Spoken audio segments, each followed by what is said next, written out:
Salloun, il faut savoir qu'un sermon ne suffirait pas pour ici s'attarder dans les riches enseignements et leçons qu'il y a dans ce magnifique récit de Al-Isra ou Al-Mi'raj.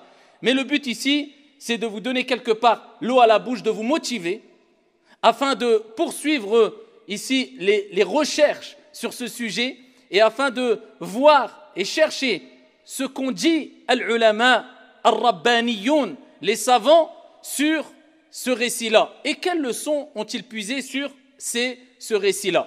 Donc je vous dis ça tout simplement parce que je réitère mes propos. Malheureusement, je ne pourrai pas vous citer toutes les leçons qui sont très nombreuses et très riches à travers ce récit, mais je vais vous donner ici des informations afin de savoir et de comprendre de quoi parle-t-on quand on dit Al-Isra ou Al-Mi'raj. Alors la première des choses à savoir, ayyuha al-musalloun, c'est que Allah subhanahu wa ta'ala, avant même que le prophète alayhi salatu wa salam, eh bien, rencontre son Seigneur tabaraka wa ta'ala, eh bien, il nous donne une grande leçon à travers cet événement-là. C'est la leçon suivante. Peu importe ce qui t'arrive dans ta vie, peu importe les difficultés que tu rencontres, sache que ton Seigneur a dit. Retiens cette parole, tu l'as déjà entendue, tu la connais peut-être, mais grave-la dans ton cerveau et dans ton cœur. La yukallifu Allahu nafsan illa wus'aha. Allah ne donne pas à une âme une charge au-dessus de sa capacité. Peu importe les difficultés, les problèmes que tu rencontres, sache qu'ils vont s'atténuer un moment ou un autre. Et sache que c'est un test de ton Seigneur tabaraka wa ta'ala pour tester le degré d'amour vis-à-vis de lui que tu as atteint, tout simplement. Et ici, les êtres humains, eh bien, divergent quant à leur niveau de patience, leur degré de patience. Et ça permet à Dieu, bien qu'il sache, mais pour nous montrer à nous-mêmes avant tout, eh bien, de se rendre compte que toi, tu te rends compte que nous nous rendions compte concrètement où en sommes-nous par rapport à notre amour vis-à-vis de Dieu, car c'est à travers la patience qu'on sait où on en est dans notre amour vis-à-vis d'Allah subhanahu wa ta'ala. Et plus Allah, il aime une personne, et plus il l'éprouve. إِذَا أَحَبَّ اللَّهُ قَوْمًا إِبْتَلَاهُمْ كَمَا قَالَ عَلَيْهِ أَفْضَلُ الصَّلَاةِ وَأَزْكَى التَّسْلِيمِ. Donc, c'est quelque part une bushra, une bonne annonce quand tu es éprouvé et tu t'en remets à Dieu. Tu dis Alhamdulillahi ala kulli hal. Sache qu'aujourd'hui c'est dur. Walakin ce terme, Alhamdulillah ala kulli hal, il va te rapporter gros au paradis bi'idhnillahi rabbil alamin. Le prophète alayhi salatu wassalam, il a enduré comme personne n'a enduré. C'était le prophète alayhi salatu wassalam. Et particulièrement, tout au long de sa vie, mais particulièrement, vous connaissez toutes et tous, je pense, ce récit qui concerne Amul Huzn, l'année de la tristesse. Alors ça nous arrive à toutes et tous quelquefois quand on met la cassette en arrière de notre vie, de se dire, ah tiens, il y a telle année, cette année-là c'était une année particulièrement difficile. Eh bien ça c'est un décret d'Allah Azza wa Jal. Souvent Allah subhanahu wa ta'ala va faire que ici il y a des périodes qui sont plus difficiles que d'autres. Et le prophète sallallahu alayhi wa sallam a vécu cela. Et en intensité fois 1000 par rapport à ce que nous vivons nous, ou plus. Eh bien les 10 premières années, et quand je parle des 10 premières années, c'est de la révélation, après la révélation. Donc après la révélation, après le wahi, il y a eu les premières années qui ont été très éprouvantes. Eh bien, la 10e année, ça a été une année ici plus qu'éprouvante pour le prophète alayhi salatu wassalam et difficile à encaisser. C'est cette année-là où non seulement c'était le summum de la persécution, etc., c'est cette année-là où sa femme, qui a été la première personne, c'est pas la première femme ou la première personne qui a cru au prophète Mohammed alayhi afdalus salati wa azka taslim. Quand le prophète a eu la révélation Iqra et il est redescendu de la montagne et il est parti se diriger vers ce cocon familial, vers son épouse Khadija radiyallahu anha wa ardaha, et qui lui a raconté ce qu'il s'est passé, elle a dit wallahi la yukhzika Allahu abada. Ton Seigneur ne t'abandonnera jamais. Et elle a rapporté les qualités qu'avait le prophète alayhi salatu wassalam, et elle a cru en lui. Alors que même lui, il se disait, mais qu'est-ce qui m'arrive? Suis-je fou? Il était en panique. Khadija, qui a été un grand soutien, dans cette année-là, elle est décédée. Qui est décédé aussi? Son oncle. Avant Khadija, son oncle est décédé, Abu Talib. Abu Talib qui a été ici une personne qui l'a soutenu et qui a été un rempart pour le prophète alayhi salatu wassalam contre les agressions des Mécois, etc., contre lui. Donc Abu Talib a soutenu énormément le prophète. La même année, il est décédé. prophète pris de tristesse énorme. Le prophète alayhi salatu wassalam, il ne s'est pas arrêté là. Vous savez, 10 ans de dur travail.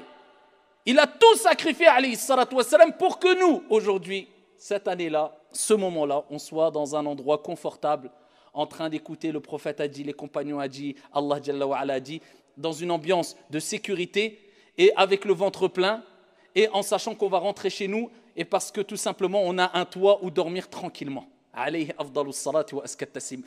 Qu'avons-nous fait nous par rapport à eux? Aïna nahnu min haoula.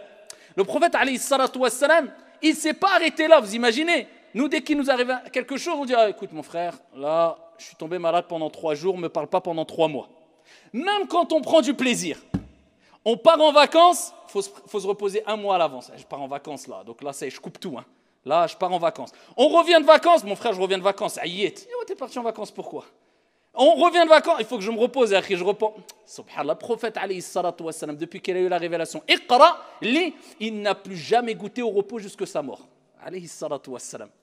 Eh bien, le prophète, alayhi salatu wassalam, s'est levé à continuer son travail, de prêcher la bonne parole, d'appeler les gens au bien, d'essayer de réunir, de réconcilier entre les gens. Et il s'est dirigé vers Taïf, comme vous le savez. Et à Taïf, comment ils l'ont accueilli? Ils l'ont accueilli de la manière la plus dure qu'il soit. Au début, il est resté quelques jours auprès d'eux. Certaines personnes n'ont pas voulu répondre à son appel. Ici, d'après certaines versions, il leur a dit de ne pas ici signaler le but pourquoi il était là. Si vous vous refusez, taisez-vous. Ils l'ont signalé. Ensuite, ils ont réuni les gens du village, les enfants, etc. pour le pourchasser, le chasser de Taïf en lui jetant des pierres jusqu'à ce que ses chevilles et ses pieds soient remplis de sang. Alayhi salatu wassalam. Imaginez-vous, toi tu entends aujourd'hui quelqu'un est mort dans ta famille. Imagine-toi non, c'est tes soutiens les plus forts. Après avoir vécu des années et des années d'épreuves, ton épouse décède, ton oncle décède, tu continues ton travail, on te chasse, on te jette des pierres. Quel degré tu vas atteindre ici là, pour pouvoir patienter? Quel degré tu dois avoir pour pouvoir patienter? Seul un prophète comme le prophète Mohammed alayhi salatu wassalam peut patienter à tout cela. Mais c'est un exemple pour nous. Laqad kana lakum fi rasulillah uswatun hasana. Vous avez certes dans le messager d'Allah un excellent exemple. Il a patienté, enduré, je répète, pour satisfaire Allah et ensuite pour nous, pour toi. Donc on doit quelque chose au prophète alayhi salatu wassalam. Suivre son comportement exemplaire, ses nobles moralités alayhi afdalus salatu waskat taslim. Donc le prophète alayhi salatu wassalam, vous savez que da'watul mazlum mustajab. Quand quelqu'un il est opprimé, alors regardez le niveau d'oppression. Plus tu es opprimé, plus il y a des chances que ton invocation elle soit acceptée. Le prophète alayhi salatu wassalam, il était opprimé. Allah Jalla wa Ala voit cette situation.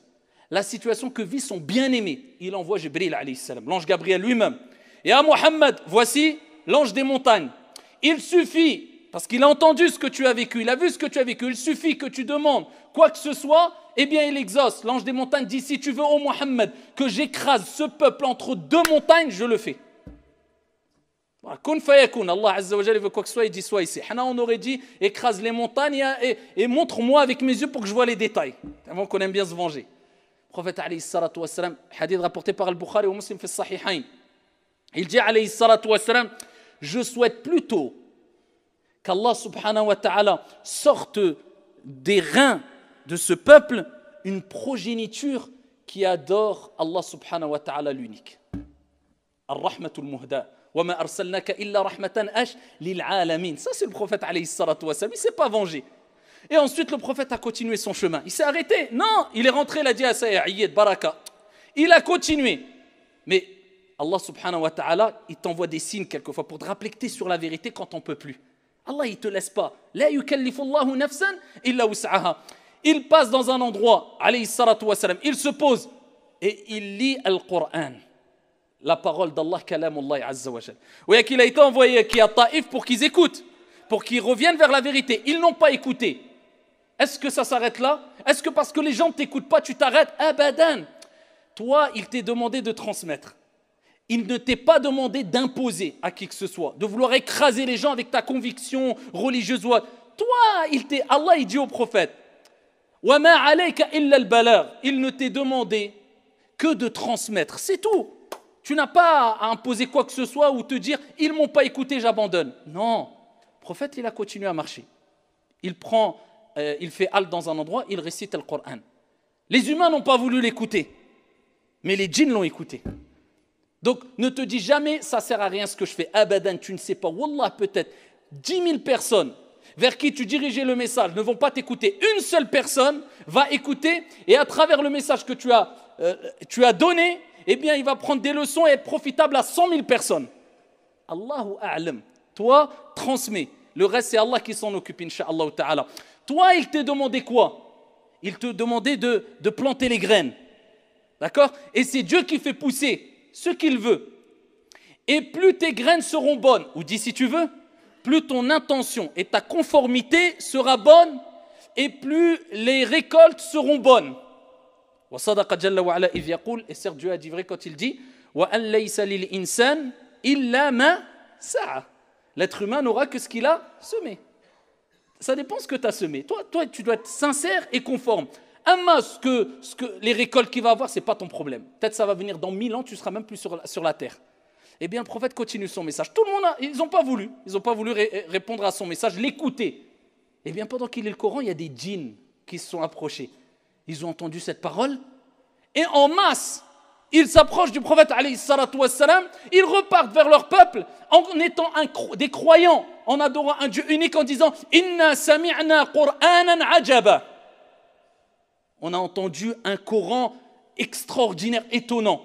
Et ils ont cru en Dieu et ils se sont convertis, ils ont embrassé l'islam. Alayhi afdalu salatu waskat taslim. Donc ne désespère jamais.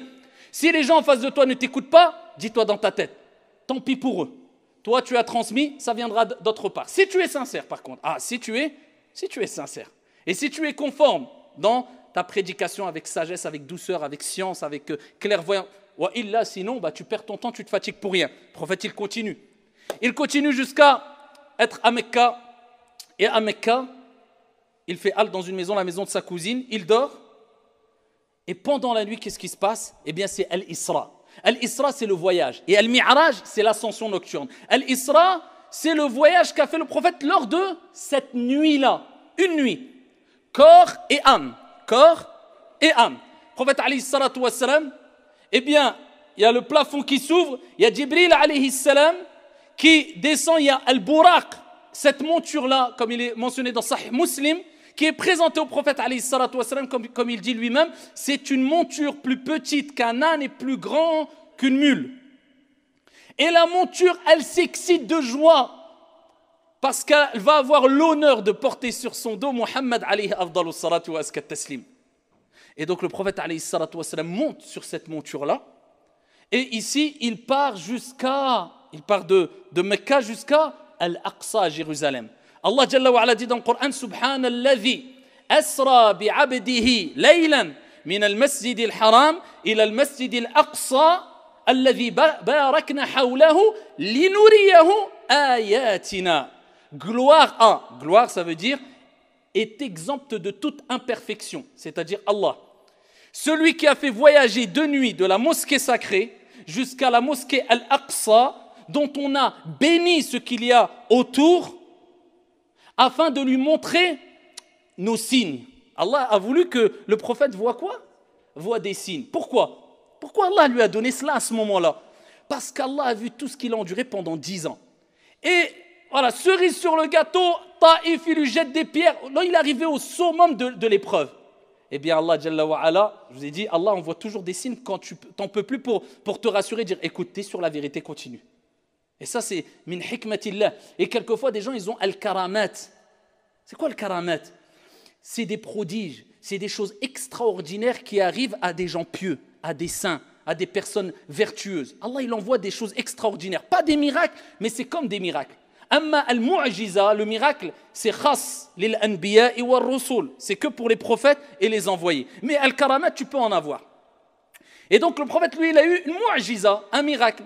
Donc Allah, c'est comme s'il lui a dit, tu n'en peux plus, regarde, tu es sur la vérité, on va te faire voir ce que personne avant toi a vu. Pour que ton iman, il monte jusqu'au... Alayhi salatu wassalam. Il a été à un endroit où même l'ange Gabriel, il lui a dit à le prophète, allez Jibril, suis-moi, on continue. Jibril a dit là, stop. Là, même moi, je ne peux pas aller. Il n'y a qu'un être humain qui peut aller où tu vas. Une créature. Toi, Muhammad, alayhi salatu wassalam. Et le prophète, alayhi salatu wassalam, il arrive à Al-Aqsa, il rentre. Là, il fait le voyage, pas l'ascension nocturne. Hein. Là, il fait le voyage, d'accord? De Masjidul Haram, il a Masjidul Aqsa. Il arrive là-bas et il pose ici la monture, il l'accroche dans un endroit où accrocher leur monture. Les prophètes et les envoyés, c'est un endroit connu à Al-Aqsa, à Jérusalem. Et ensuite, il rentre dans la mosquée, il prie 2 rak'at, il est rapporté qu'il y avait plein de prophètes qu'il a reconnus là-bas, comme Ibrahim, etc. Ensuite, il sort de la mosquée, et là, Allah l'élève, avec Jibril alayhi salam aussi, et il va passer et dépasser les cieux. Il va jusqu'au premier ciel, accompagné de Jibril. Jibril demande l'autorisation de rentrer. Ils disent qui est-ce? Il dit c'est Jibril. Qui est avec toi? Mohammed. A-t-il reçu la mission? Oui. Ouvrez la porte. Et donc ici, il monte le premier ciel. Et c'est qui lui souhaite la bienvenue dans le premier ciel? Isa alayhi salam. Adam alayhi salam, afwan. Adam alayhi salam, Adam. Adam réceptionne, accueille le prophète alayhi salatu wassalam et lui souhaite la bienvenue. Ensuite, le prophète continue à monter jusqu'au deuxième ciel. La même conversation. Qui est là? C'est l'ange Gabriel. Qui est avec toi? Mohammed. Est-ce qu'il a reçu la mission? Oui. Et ensuite, on lui permet de monter au deuxième ciel. Et c'est qui l'accueille? Ici, c'est Isa alayhi salam, Jésus. Ensuite, il monte au troisième ciel. Isa alayhi salam, c'est qui l'accueille? Youssouf alayhi salam. Ensuite, il monte quatrième ciel. C'est qui l'accueille? Idriss alayhi salam. Il monte cinquième ciel. C'est qui l'accueille? Haroun alayhi salam. Il monte sixième ciel. C'est qui l'accueille? Moïse, Moussa alayhi salatu wassalam. Et il monte jusqu'au septième ciel. C'est qui l'accueille? Et le hadith est rapporté par Al-Bukhari ou Muslim. Ibrahim alayhi salatu wassalam. Accoudé sur Baytul Ma'mour, la maison peuplée, la maison céleste, où le prophète a dit au-dessus de la Kaaba, au-dessus, où il y a le septième ciel, au septième ciel, il y a Baytul Ma'mour. Ibrahim accoudé sur Baytul Ma'mour, où 70 000 anges entrent chaque jour dans Baytul Ma'mour pour adorer Dieu sans jamais revenir dans cette maison céleste. Alors imaginez-vous les milliards et milliards d'anges. Et ici, le prophète alayhi salatu wassalam a été accueilli par, bien sûr, la salutation d'Ibrahim alayhi salam. Ensuite, il poursuit Sidratul Muntaha. Et Allah Jalla wa Ala, il parle de Al-Mi'raj, l'ascension dans Suratul Najm. وَالنَّجْمِ إِذَا هَوَى مَا ضَلَّ صَاحِبُكُمْ وَمَا غَوَى وَمَا يَنْطِقُ عَنِ الْهَوَى إِنْ هُوَ إِلَّا وَحْيُ يُوحَى. Par l'étoile lorsqu'elle se décline. مَا ضَلَّ صَاحِبُكُمْ وَمَا غَوَى. Votre compagnon ne s'est pas égaré et n'a pas été induit en erreur. وَمَا يَنْطِقُ عَنِ الْهَوَى. Il ne parle pas poussé par sa passion. إِنْ هُوَ إِلَّا وَحْيُ يُوحَى. Ce n'est qu'une révélation émanant de son Seigneur. Et ensuite, Allah Jalla wa Ala parle de ce qu'il a vu, et particulièrement Sidratul Muntaha. Le prophète, alayhi salatu wassalam, lors de ce voyage, lors de cette ascension nocturne, et ça nous rappelle que Allah a fait le filtre. Parce que quand le prophète a raconté tout ça, il y en a plein qui ont dit c'est un fou ou c'est un mytho. Et seuls ceux qui avaient une ferme conviction dans ce que Dieu a dit, ce que le prophète alayhi salatu wassalam a dit, sont restés fermés auprès du prophète, car Dieu envoie quelquefois des épreuves afin de voir qui va rester ferme, qui va rester à côté de toi. Et c'est souvent au moment des problèmes où on voit vraiment les vrais compagnons, les vrais frères, les vrais amis. Eh bien, de même, lors de cette grande épreuve, ce grand test de Dieu, quand le prophète a raconté ça, certains ils ont dit non, pour nous ça ne rentre pas dans notre cerveau, c'est trop, non, on n'y croit pas. Et une grande partie, alhamdulillah, a dit nous y croyons fermement. Sadaqallah wa sadaqa Rasulullah sallallahu alayhi wa sallam. Le prophète, il est parti jusqu'à Sidratul Muntaha. C'est quoi Sidratul Muntaha? C'est la limite extrême. Au-dessus de Sidratul Muntaha, il y a quoi? Il y a ce qui dépasse l'entendement. Il y a ce que œil n'a jamais vu, ce que oreille n'a jamais entendu, ce que esprit humain n'a jamais ressenti. Il y a le Jannah. Il y a Arshur Rahman, le trône du miséricordieux. Il y a ton Seigneur Allah, il y a le paradis. Sidratul Muntaha, le prophète, il dit, c'est le lotus ou le jujubier céleste. Une sorte de lotus ou jujubier céleste. Il dit, ses feuilles sont plus larges et grandes que les oreilles d'éléphant. Et ses fruits sont aussi grands que des cruches. Il dit, il est tellement extraordinaire qu'on ne pourrait le détruire. On ne pourrait le décrire. Tellement que c'est exceptionnel, c'est magnifique. Dit, un humain ne peut pas le décrire. Sidratul Muntaha. Et il dit à Jibril alayhi salam, on continue, on poursuit. Jibril lui dit là, moi je ne peux plus là. Moi c'est la limite, c'est le jujubier. Sidratul Muntaha, limite extrême. Je ne peux pas aller au-dessus, moi. Ça y est, khalas. Le prophète, il continue. Où personne n'a été. Continue vers qui? Vers Allah subhanahu wa ta'ala. Et là, il rencontre Allah Jalla wa ala. Les savants divergent. Est-ce qu'il a vu Allah Jalla wa ala ou il a vu une lumière comme il est mentionné dans le hadith al-sahih et il n'a pas vu Allah. Ala kulli hal, il parle et échange avec Allah. Et selon une version, une variante rapportée, il est rapporté que Allah Jalla wa ala, quand il a rencontré, quand le prophète Mohammed alayhi salatu wa salam a discuté, a rencontré Allah Jalla wa ala, il a salué Allah. De quelle manière? Eh bien, c'est ce qu'on prononce dans le tashahhud, dans notre prière. Et ici, il dit, Mohammed alayhi salatu wa salam, At-tahiyyatu lillah, Az-zakiyatu lillah, At-tayyibatu was-salawatu lillah. Les salutations pures, les bonnes actions, tout le bien est pour toi, ô Allah. Allah Jalla wa ala lui a répondu, Assalamu alayka ayyuhan nabi, wa rahmatullahi wa barakatuh. Il lui a dit, et c'est la deuxième partie du première partie du tashahhud, il dit, et que le salut soit sur toi, ô toi prophète, ainsi que la miséricorde d'Allah subhanahu wa ta'ala et la bénédiction. Et le prophète, il a pensé à toi, à moi, à la communauté, à ce moment-là, et aux prophètes et aux envoyés, il a répondu à cela, Assalamu alayna wa ala ibadillahi salihin. Et que le salut soit sur moi et sur les prophètes et les serviteurs vertueux. Al-Malaïka ont vu ça, qu'est-ce qu'ils ont dit? Ashhadu an la ilaha illallah wa ashhadu annaka Muhammadan Rasulullah. At-tashahhud, c'est as-salah. On doit vivre avec la prière. C'est la conversation d'Allah subhanahu wa ta'ala avec Muhammad alayhi afdalus salatu wa askat taslim. Ensuite, Allah Jalla wa ala, comme vous connaissez le récit, Allah Jalla wa ala directement, en direct, sans intermédiaire, Allah a voulu, eh bien, révéler, rapporter au prophète alayhi salatu wa salam un acte d'adoration qui est l'acte d'adoration pratique le plus important. Pas d'intermédiaire entre le prophète et Allah, Jibril. Non, directement. Dieu a attendu que le prophète il ait dépassé les 7 cieux pour lui dire, ici, tu as 5 prières à faire, toi et ta communauté. 50 prières à faire, obligatoires. Regardez l'importance de la prière. Elle a été donnée, instaurée au prophète alayhi salatu wa salam, directement par Allah, au-dessus des 7 cieux. Cet acte que maintenant, quelquefois, on délaisse, illa man rahim Allah, musiba.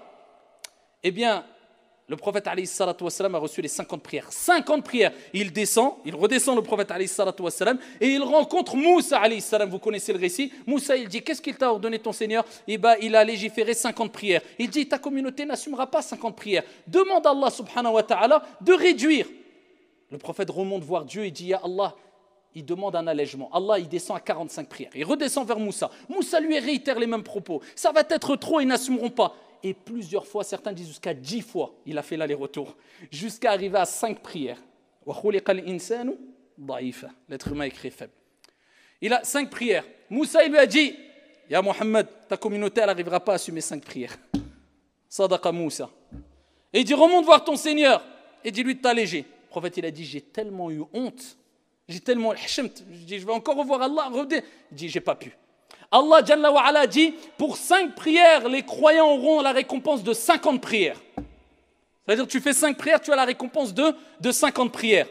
Ensuite, le prophète alayhi salatu wa salam, eh bien, a vu plusieurs choses lors de l'Isra wal Mi'raj. C'est très long, mais il a vu. C'est pour ça qu'Allah Jalla wa ala dit, Linuriyahu ayatina, afin de lui voir nos signes. C'est quoi les signes? Al-Buraq. C'est quoi les signes? Le voyage. Il a vu Moussa, il a vu Ibrahim, il a vu Isa, il a vu les prophètes, il a vu Sidratul Muntaha, il a vu plein de choses. Parmi ces choses-là, c'est là où le prophète, cette nuit-là, il a vu beaucoup de tourments, de personnes qui étaient tourmentées parce qu'ils avaient fait de la médisance, ou ils avaient, etc. Il y avait plein de tourments qui ont été vus par le prophète alayhi salatu wa salam pour qu'il informe la communauté en disant « Méfiez-vous de faire cela, méfiez-vous de voler, méfiez-vous de mentir, méfiez-vous de cela, parce que j'ai vu des gens qui avaient tel tourment à cause de cela, ici, lors de mon ascension nocturne. » Et parmi les choses qu'il a vu Moussa alayhi salam, ou plutôt qu'il a senti, et ici c'était l'odeur du musc qui sortait de la tombe de la coiffeuse de la fille de Pharaon. Vous connaissez ce récit, hein? Ici, la coiffeuse de la fille de Pharaon, eh bien, elle peignait les cheveux à la fille de Pharaon, le peigne est tombé, elle a dit Bismillah au nom de Dieu, et elle a dit, tu ne crois pas en mon père, tu crois au Dieu de Moussa, un Dieu unique. Et donc ici, ils l'ont pris, avec ses enfants, et ils les ont réunis, et ils ont pris de l'huile ou de l'eau bouillante, et ils ont jeté un enfant après l'autre enfant. Ils ont jeté tous ces enfants devant ses yeux pour qu'il meure. Et son dernier enfant, c'était un bébé qui était encore nourrisson, qui allaitait, ils l'ont arraché, et elle n'en pouvait plus, et le bébé a parlé. Un miracle. Une mu'jiza, on va dire plutôt le karamah. C'est un prodige. Le bébé a rappelé à sa mère, patiente, on aura le paradis. Et ils l'ont jeté, et ensuite ici, ils ont tué cette femme-là. Depuis, elle a été enterrée, ses os ont été réunis avec ses enfants dans un endroit. Le prophète a dit, alors qu'il était proche de son Seigneur, l'odeur, je sens l'odeur qui se dégage de la tombe de la coiffeuse de la fille de Pharaon. L'odeur de quoi? Du musc.